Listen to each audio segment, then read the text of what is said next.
Bonjour et bienvenue à tous dans le numéro 44 de la saison 3 de l'hebdo des Irish Market. Un numéro évidemment très chargé puisqu'on est dans la dernière ligne droite avant Noël. On démarre tout de suite et on démarre avec un jeu à partir de 2 ans qui s'appelle Hop Hop Joey. C'est un jeu évidemment avec des règles extrêmement simples. Le principe c'est que juste vous allez apprendre à votre enfant à suivre et respecter des consignes. Il va enfiler le magnifique tablier kangourou qui va faire de lui le joueur, qui va devoir respecter les différentes consignes des différentes cases de Hop Hop Joey. S'il n'y arrive pas, c'est à vous de lui montrer comment ça marche. Un jeu qui est plein de rire, de fou rire et d'amusement pour l'enfant et le parent. C'est Hop Hop Joey. Et on continue avec Ige, qui est un jeu de Sahashi. Sahashi, vous connaissez peut-être, c'est l'auteur de Get On Board. Ici, il arrive avec un jeu de collection. Vous allez pouvoir prendre dans le tableau ou toute une ligne ou toute une colonne, la mettre devant vous. Si vous avez des animaux qui peuvent mettre les aliments à l'abri, eh bien, ils le font. Si vous avez vidé la tanière, vous la remplissez et vous rejoignez tout immédiatement. C'est tout simple, c'est un jeu de collection, c'est Ige. Et on continue avec Sir, c'est un jeu de Reinhard Stoppe, qui est surtout réputé pour avoir fait des versions de jeux extrêmement connus. Il a fait notamment une version de C'est ce qui prend. Il a fait The Game, le duel. Il a fait The Mind, le devin. Ici, c'est un jeu qu'il a fait tout seul. Il s'appelle dans sa version internationale Kuka Koning, c'est-à-dire Kuka Roi. Dans sa version franco-française, il s'appelle Sir.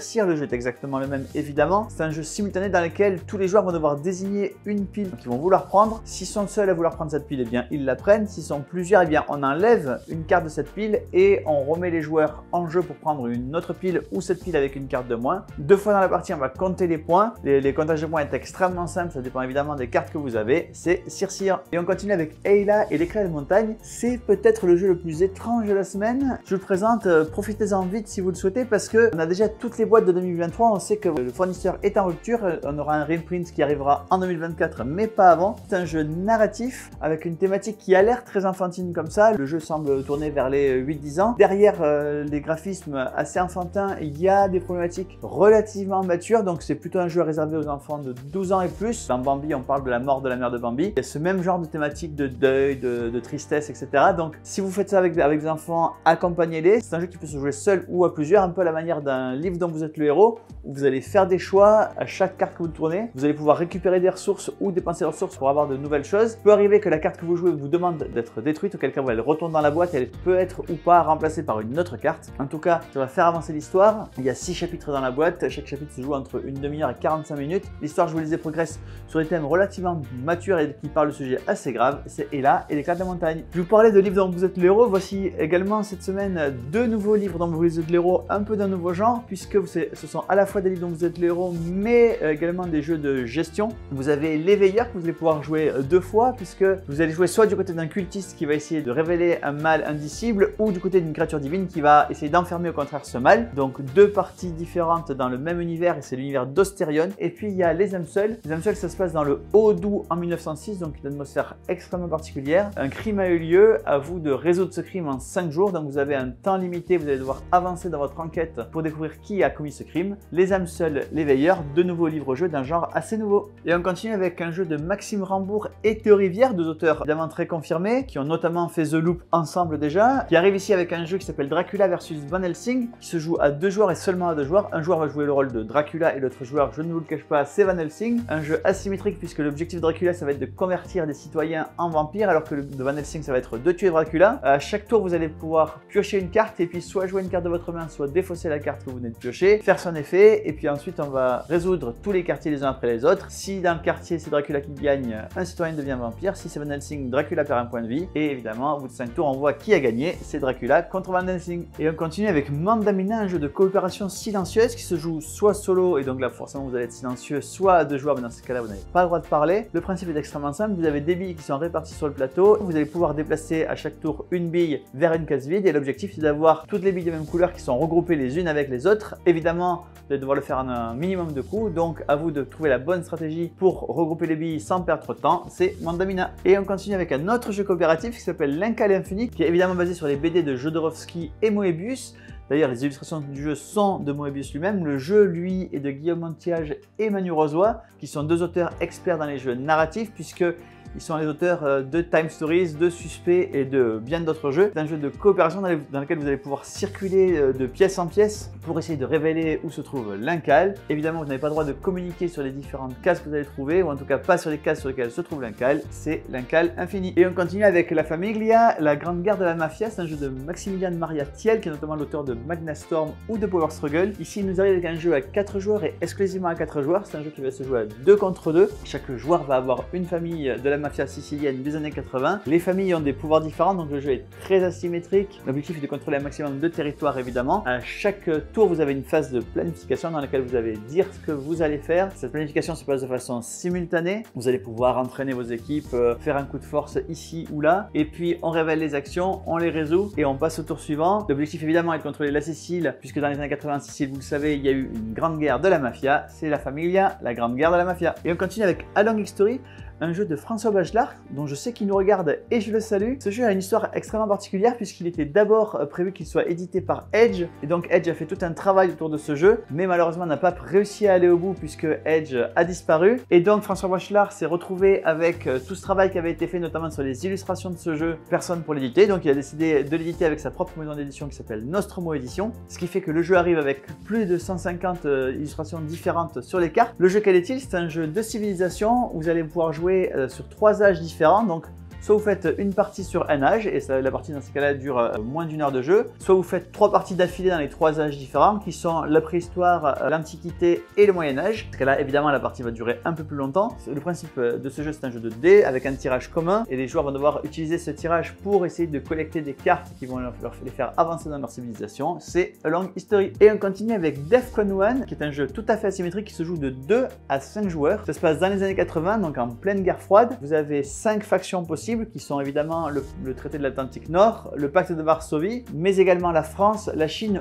ou les non-alignés. Si vous jouez à 2 joueurs, évidemment, ça va être bloc contre bloc, c'est un jeu de pur affrontement. Si vous jouez à 3 joueurs, vous allez avoir un système de 2 contre 1 où vous allez avoir à chaque tour des factions qui vont se regrouper ou se séparer. Et puis si vous jouez à 4 ou 5 joueurs, ça va être plus un jeu où vous allez avoir un objectif secret à remplir en ayant des alliances temporaires ou définitives avec d'autres joueurs, mais en ayant en tête de garder le contrôle de vos objectifs secrets. En tout cas, un jeu de contrôle de territoire et très asymétrique et historique, c'est Defcon 1. Et on continue avec Imperial Miners. Imperial Miners, ça se passe dans l'univers de Imperial Settlers, mais c'est un jeu tout à fait différent. Le principe d'Imperial Miners, c'est que c'est un jeu de construction de tableaux dans lequel vous allez pouvoir faire des combos. Pourquoi? Parce que vous allez créer votre propre mine, et au fur et à mesure que vous avancez dans votre mine, chaque carte va activer elle-même évidemment, mais toutes les cartes qui sont au-dessus d'elle. Et donc évidemment, vous allez voir des synergies qui vont se faire entre les cartes. Vous allez essayer de combiner les cartes qui vont bien ensemble. C'est Imperial Miners. Et on continue avec la chronique d'un succès avancé. C'est la nouvelle boîte de Unlock. C'est la 12e boîte standard de Unlock, avec évidemment 3 nouvelles aventures, facile, moyenne et difficile, comme à chaque fois ces boîtes à 3 aventures. 3 aventures super naturelles, avec 2 scénarios qui ont été écrits par des auteurs qui ont déjà fait des Unlock, puisque Mathieu Castin a déjà fait un scénario de Epic et de Game Adventures, alors que Jack Kitt et Renaud Chaya ont déjà fait une aventure de Extraordinary Adventures. Une nouvelle aventure faite par une petite nouvelle, Clara Capmas, qui nous a fait une aventure qui se passe au Dias de los Muertos, donc la fête des morts mexicaine. 3 aventures supernaturelles pour Unlock. Et on continue avec une boîte spécialement faite pour les fêtes de Dice Throne. C'est une boîte dans laquelle vous allez pouvoir jouer soit avec la boîte seule, soit vous allez pouvoir mélanger avec vos autres boîtes de Dice Throne. Vous avez d'un côté le Père Noël qui n'est pas si sympa qu'il paraît, puisque évidemment c'est un gentil garçon, tout se passe bien, mais il a recherché des méchants enfants pour les punir. En face de lui, le Krampus, évidemment c'est celui qui veut gâcher Noël, donc son affrontement avec le Père Noël est tout trouvé. Mais ils peuvent également affronter les personnages des autres boîtes de Dice Throne ou jouer dans la partie de Dice Throne Adventures. C'est Dice Throne, le Père Noël contre Krampus. Et on continue avec une nouvelle boîte dans la collection Carte Aventura. Cette fois-ci, ce sont les 3 mousquetaires. C'est toujours une boîte de Thomas Dupont et Pierre Buty, dans laquelle vous allez suivre les traces des héros d'Alexandre Dumas, évidemment, avec toute l'affaire des ferrets de la reine et toutes les aventures de KPDP des mousquetaires. Toujours des fins différentes possibles qui vont pouvoir s'enchaîner les unes avec les autres. C'est Carte Aventura, les 3 mousquetaires. Et on continue avec une nouvelle version de Shadowhunters. Shadowhunters, c'est un jeu à rôle caché, sans doute un des meilleurs jeux à rôle caché qui existe. Le principe du jeu de base, c'était que vous aviez les Shadows qui devaient tuer les Hunters et les Hunters qui devaient tuer les Shadows, avec des civils qui avaient chacun leur objectif secret. Ici, le jeu a été rethématisé puisque ce ne sont plus des Shadows contre des Hunters, mais des loups-garous contre des vampires et toujours des humains qui essayent de tirer leur épingle du jeu. Le jeu est toujours le même, les illustrations sont complètement nouvelles et la thématique également. C'est Shadowhunters, Fangs. Et on continue avec Karak, deuxième du nom. Karak, vous le connaissez peut-être déjà, c'est un jeu qui est aujourd'hui 7e du classement BGG en ce qui concerne les jeux à jouer avec des enfants. Ici, il revient dans une nouvelle version, ça n'est pas le même jeu. C'est un jeu légèrement plus complexe, c'est pour les enfants qui ont adoré Karak et qui veulent profiter de l'univers tout en jouant à un nouveau jeu. C'est Karak, deuxième du nom. Et on continue avec une nouvelle boîte pour Rumicube. Rumicube, je ne vous le présente pas, c'est le Rami des chiffres. Nouvelle boîte, nouvelle édition, c'est le Rumicube dans sa boîte bleue métallique. Et on continue avec 2 nouveaux Puzzle Twist. Puzzle Twist, c'est une collection de puzzles comme son nom l'indique, dans lequel il y a un petit twist. c'est que vous ne faites pas l'image du puzzle telle que vous la voyez sur la boîte, mais l'image de ce qui se passe juste après. Donc à vous d'essayer d'extrapoler sur ce qui va se passer. Et puis vous avez évidemment la révélation au moment de la construction du puzzle. Vous avez deux boîtes, vous avez une boîte de 1000 pièces, c'est Helton Place, c'est donc basé sur le jeu du même nom. Et vous avez Visit Royale qui est elle une boîte de 500 pièces basée sur le jeu également du même nom, Visit Royale Helton Place, deux nouveaux puzzle twists. Une nouvelle gamme de puzzles également, ce sont les puzzles donjons. Là ce sont des puzzles avec 500 pièces et des cartes. C'est-à-dire que vous allez d'abord fabriquer votre puzzle, découvrir le paysage, puis utiliser les cartes pour vivre une aventure au sein du puzzle. Vous allez placer ces cartes au fur et à mesure de l'avancée de votre héros vers au choix le château ou la forêt, sachant qu'à chaque carte jeu vous allez avoir des choix à faire. C'est la gamme puzzle donjon, le château, la forêt. Trois nouveaux jeux de cartes classiques dans des thèmes un peu différents, puisque vous avez le nouveau jeu de cartes Stranger Things et les jeux de cartes des princesses Disney, soit en bleu, soit en blanc. Dans les deux cas, évidemment, ce sont les jeux de cartes classiques, rethématisés, redesignés avec évidemment une finition impeccable. Le jeu de cartes Stranger Things et le jeu de cartes des princesses Disney. Et on continue avec une recherche de questions pour Smarten. Smarten, c'est ce jeu dans lequel vous avez une question centrale et puis vous allez essayer de prendre des risques pour donner un maximum de réponses à cette question. Mais évidemment, plus vous prenez de risques et plus vous prenez le risque d'avoir une réponse fausse, auquel cas vous perdez tous vos points. Pour ceux qui avaient fini les 500 et quelques questions du jeu de base, voici 500 nouvelles questions. C'est Smarten la recharge. Et on continue avec une extension pour Evergreen, ça s'appelle Pines and Cacti, c'est donc des pins et des cactus, de nouvelles essences de plantes pour votre forêt d'Evergreen qui vont remplacer donc une ou l'autre des essences. Vous pouvez rentrer soit les pins, soit les cactus, soit les deux. Des nouvelles façons de faire progresser vos arbres, puisque dans le cas des pins, les pins aiment être à l'ombre à la fin d'une saison, alors que les cactus au contraire adorent le soleil et s'ils ne sont pas au soleil à la fin de la saison, eh bien ils vont mourir, mais par contre ils vont grandir beaucoup plus vite. C'est Evergreen, les pins et les cactus. Et on continue avec Ombre dansante, une extension pour Arakan Wars dans laquelle il y a 76 nouvelles cartes, 19 pour chacune des 4 factions.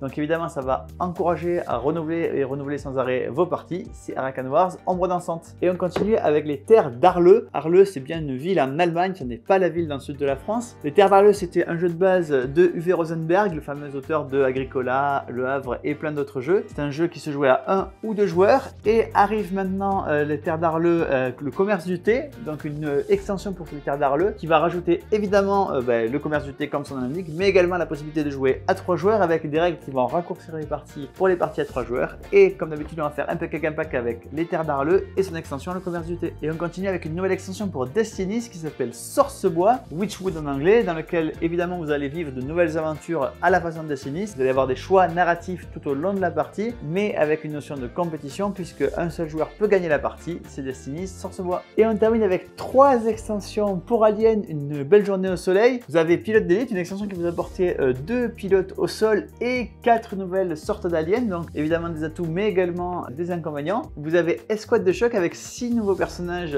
différents des personnages de base évidemment, donc 6 nouvelles façons de jouer à Alien. Et ne la touche pas sale, dans lequel vous allez avoir 2 nouvelles missions et donc 2 nouveaux défis évidemment. Et comme d'habitude, on fait le pack avec Alien, une belle journée au soleil et ces 3 extensions. Et bien voilà, le numéro 44 de la saison 3 de Left 2 Arch Package est terminé. J'espère qu'il vous a plu et moi je vous donne rendez-vous à la semaine prochaine.